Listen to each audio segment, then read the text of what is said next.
Hello আমার প্রিয় ছাত্রছাত্রী বন্ধুরা, আমি তোমাদের অমিতাভ স্যার। সবাইকে আমার YouTube channel practical and theory ক্লাসরুমে স্বাগত জানাচ্ছি। আজকে বাইরে ঝমঝম করে বৃষ্টি পড়ছে, তোমাদের হয়তো ভিডিওর মধ্যে বৃষ্টির আওয়াজে চলে আসতে পারে। যাই হোক, আজকে আমি তোমাদের যেটা করে দেখাবো সেটা হচ্ছে স্ট্রনসিয়াম SR2+। এই র্যাডিক্যালটার যা যা পরীক্ষা হয় বেসিক র্যাডিক্যাল টেস্টের মধ্যে। তোমরা স্ট্রনসিয়ামকে আইডেন্টিফাই করতে পারবে সব থেকে ভালো ফ্লেম টেস্টের মাধ্যমে। এটা আমি পরে তোমাদের করে দেখাবো। খুব সুন্দর ক্রিমসন রেড কালারের ফ্লেম দেয়, যেটা থেকে স্ট্রনসিয়ামকে আমরা ওইখানেই আইডেন্টিফাই করতে পারি। যাই হোক, আমরা কিন্তু যতক্ষণ না পর্যন্ত ওয়েট টেস্টগুলো না করছি ততক্ষণ কিন্তু এটা কনফার্মেশন তোমরা বলতে পারবে না স্ট্রনসিয়াম আছে। কিন্তু বেরিয়ামের সঙ্গে স্ট্রনসিয়ামের প্রচুর টেস্টে মিল আছে। একটা জায়গায় অমিল রয়েছে, সেটা হচ্ছে বেরিয়াম। তোমরা যারা আগের ভিডিওতে দেখেছো, বেরিয়াম কিন্তু যখন ক্রোমেটের সলিউশন পায় তখন একটা প্রেসিপিটেট তৈরি করে, একটু হালকা হলুদ বর্ণের, লাইট ইয়েলো কালারের, কিন্তু সেটা স্ট্রনসিয়াম করবে না। বাকি কিন্তু সমস্ত টেস্টই বেরিয়াম যা যা রেসপন্ড করেছে স্ট্রনসিয়ামও কিন্তু সেম রেসপন্ড করবে। সেই জন্য তোমরা অবশ্যই ফ্লেম টেস্টটা করে নেবে। আমি এটা পরে তোমাদের করে দেখাবো, চিন্তা নেই। তো আজকে ওয়েট টেস্টে কি কি করা যায় সেটা একটু দেখে নেওয়া যাক। প্রথমে একটা টেস্ট টিউব নিয়ে তার মধ্যে আমরা এখানে বেরিয়াম নাইট্রেটের সলিউশন স্ট্রনসিয়াম নাইট্রেটের সলিউশন ইউজ করছি। সেটা কিছুটা নিয়ে নিচ্ছি। এটার মধ্যে আমরা দেবো বাফার হিসাবে একই জিনিস, বেসিক বাফার NH4OH আর NH4Cl যোগ করলাম। অল্প বাফার যোগ করলে পিএইচ লেভেলের কোনো চেঞ্জ হয় না। যাই হোক, আর বাফারের মধ্যেও যদি খুব অল্প পরিমাণ অ্যাসিডিক বা বেসিক কিছু দেওয়া হয় তাহলে কিন্তু পিএইচ এর কোনো চেঞ্জ হয় না। তো বাফার দেওয়ার পর আমরা এখানে অ্যাড করব কার্বনেটের একটা সল্ট।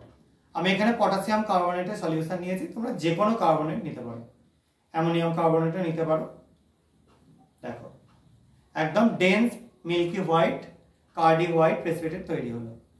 একদম কনফার্ম হয়ে যেতে পারবে যে এখানে হয় বেরিয়াম, নাহলে স্ট্রনসিয়াম, নাহলে ক্যালসিয়ামের মধ্যে কেউ না কেউ আছে। ঠিক আছে। যাই হোক, এরপর আমরা সেকেন্ড যেটা করব সেটা হচ্ছে আরেকটা টেস্ট টিউব নিয়ে তার মধ্যে সেই আবার স্ট্রনসিয়ামের স্যাম্পলটা নিয়ে নিচ্ছি কিছুটা। এবার এর মধ্যে যোগ করে দেবো কিছুটা NaOH solution, sodium hydroxide solution.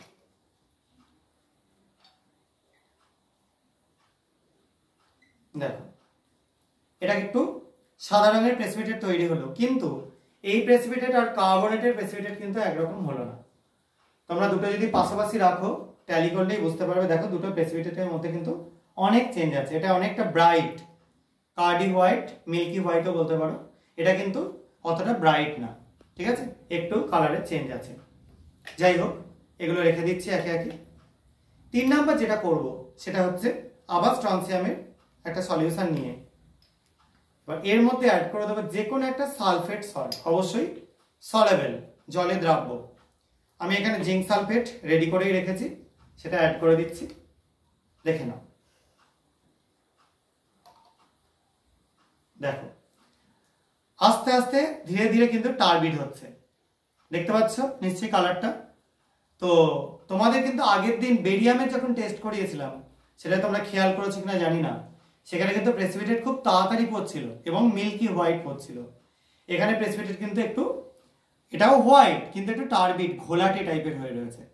ঠিক আছে, দেখো ওপরের দিকেও লেয়ারগুলো কেমন ঘোলাটে মতো হয়ে রয়েছে, যেটা কিন্তু বেরিয়ামের জন্য হচ্ছিল না বা ক্যালসিয়ামের জন্য হচ্ছিল না। তো যদিও এটা দিয়ে আমরা কিছু পার্থক্য করতে পারবো না, কিন্তু বুঝতে পারবো, মোটামুটি একটা বুঝতে পারি যেটা স্ট্রনসিয়াম হতে পারে। এবার লাস্টে যদি তোমরা করে দেখো যে এর মধ্যে কিছুটা ক্রোমেট সলিউশন দিয়ে যদি দেখো কোনো প্রেসিপিটেট পড়ছে না বা পড়বেও না, তোমরা এখান থেকে বলতে পারো যে এটা বেরিয়াম হবে না, তার মানে স্ট্রনসিয়াম হতে পারে।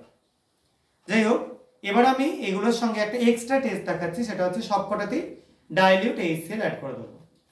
দেখে নাও, প্রথমটাতে অ্যাড করছি, এটা ছিল কার্বনেট। দেখো, সাদা ধোঁয়া তৈরি হচ্ছে, দেখতে পাচ্ছ নিশ্চয়ই, একটা সাদা ধোঁয়া উঠছে, আর দেখো পুরো ডিজলভ হয়ে যাচ্ছে। তো কেন এটা হলো? কারণ এখানে যে সাদা ধোঁয়াটা তৈরি হলো এটা অ্যামোনিয়াম ক্লোরাইডের। কেন? বাফার দিয়েছিলাম, তার মধ্যে NH4OH ছিল, মানে অ্যামোনিয়া গ্যাস ছিল, আর HCl দেওয়াতে NH4Cl এর সাদা ধোঁয়া তৈরি হচ্ছে। ঠিক আছে, এরকম করে চেক করলেই দেখো সাদা ধোঁয়াটা বাইরে বেরিয়ে চলে আসবে। ঠিক আছে, আচ্ছা এরপর আমরা যেটা হাইড্রক্সাইডের প্রেসিপিটেট ফেলেছিলাম সেটার মধ্যে আবার যোগ করে দিচ্ছি কিছুটা HCl। দেখো একদম ডিজলভ হয়ে গেল। স্ট্রনসিয়াম ক্লোরাইড তৈরি করলো যেটা ওয়াটার সলিউবল হয় এবং যার জন্য এটা পুরো ডিজলভ হয়ে গেল।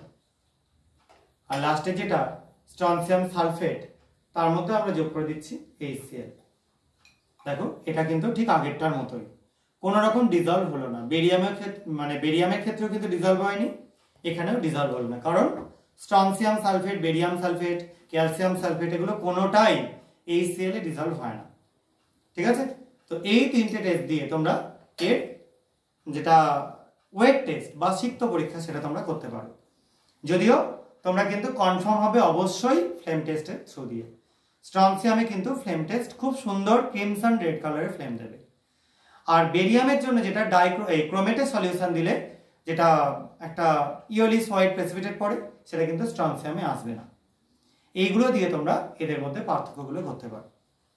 আশা করা যায় তোমরা বুঝতে পেরেছো। কারো যদি কোনো জায়গায় অসুবিধা থাকে তাহলে কমেন্ট সেকশন খোলা আছে, সেখানে তোমরা কমেন্ট করে জানাতে পারো। আর আজকের মতো ভিডিও এইটুকুনি। তোমাদের যদি ভিডিওটা ভালো লেগে থাকে তাহলে আমার এই চ্যানেলটাকে সাবস্ক্রাইব করো, ভিডিওটাকে লাইক আর শেয়ার করার চেষ্টা করো। আজকের মতো এইটুকুনি। সবাই খুব ভালো থাকবে, সাবধানে থাকবে।